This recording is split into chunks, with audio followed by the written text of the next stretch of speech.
Imagine it's Tuesday morning. You're standing in line at the grocery store and you realize you forgot to check your bank balance. That familiar tiny knot of anxiety starts to tighten in your chest. You open the app and you see it, $412. You've been working for years. You've had good months and bad months, but for some reason, that number never seems to meaningfully change. You feel like you're running on a financial treadmill that's set just a little bit too fast, always moving but never actually getting anywhere. My name is Ari, and I spend way too much time thinking about the invisible barriers that keep people from building wealth. If you're someone who feels like you're doing everything right, but your savings account still feels like a revolving door, make sure to hit the subscribe button and give this video a thumbs up if this helps you out. Look, here's the thing. Most people are told that wealth starts at $100,000. They hear about the first 100K and they think, well, I'm at zero, so I guess I'll just worry about that in a decade. That is exactly why most people stay poor. Because the hardest part of the journey isn't the move from $100,000 to $1 million, it's the move from zero to $2,000. Now, you might be thinking, Ari, $2,000? That's just a car repair. How is that a wealth catalyst? This is where it gets really interesting. Let's look at the math, because the numbers don't have an ego. According to recent Federal Reserve data, roughly 37% of Americans couldn't cover a $400 emergency with cash. If you have $2,000 in a dedicated peace of mind fund, you aren't just saving money, you are literally opting out of the poverty tax. Here's a real-world example. Person A has $0 in savings. Their car blowing a tire isn't just an inconvenience, it's a financial catastrophe. They put that $600 repair on a credit card at 24% APR. Because they're living paycheck to paycheck, they can only pay the minimum. That $600 tire ends up costing them $900 over 2 years. Person B has $2,000. The tire blows, they pay $600 cash. Total cost, $600.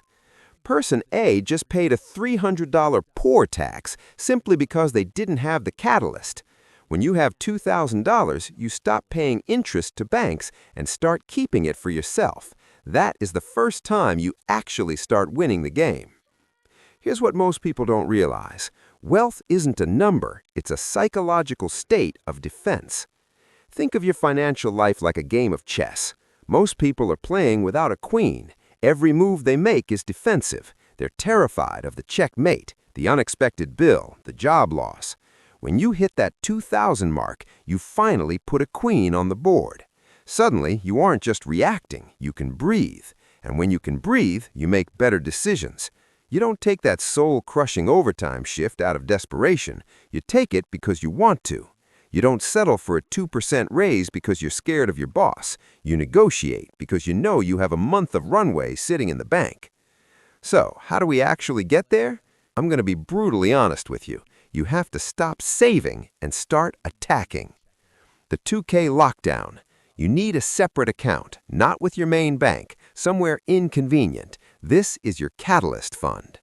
The non-negotiable $50. If you can't find $50 a week, you don't have a saving problem, you have an income or a boundary problem. That's $200 a month. In 10 months, you've hit the catalyst. The windfall rule. Any tax return, any birthday money, any found cash goes 100% into the catalyst until you hit $2,000, no exceptions. But here's the most surprising part. Once you hit $2,000, your brain changes. You stop seeing yourself as a spender and start seeing yourself as a steward. The momentum from $0 to $2,000 is pure friction. It's like trying to push a car out of the mud. But once you hit $2,000, the car is on the pavement. Moving from $2,000 to $10,000 feels easier than the first $2,000 did. That is the catalyst at work. Look, the world wants you broke. It wants you paying interest. It wants you scared.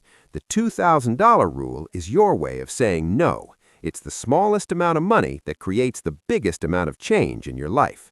Stop waiting for the big break or the lottery win. Start the catalyst. Get to $2,000 as fast as humanly possible and watch how the rest of your life starts to fall into place. Go build your empire. I'll see you in the next one.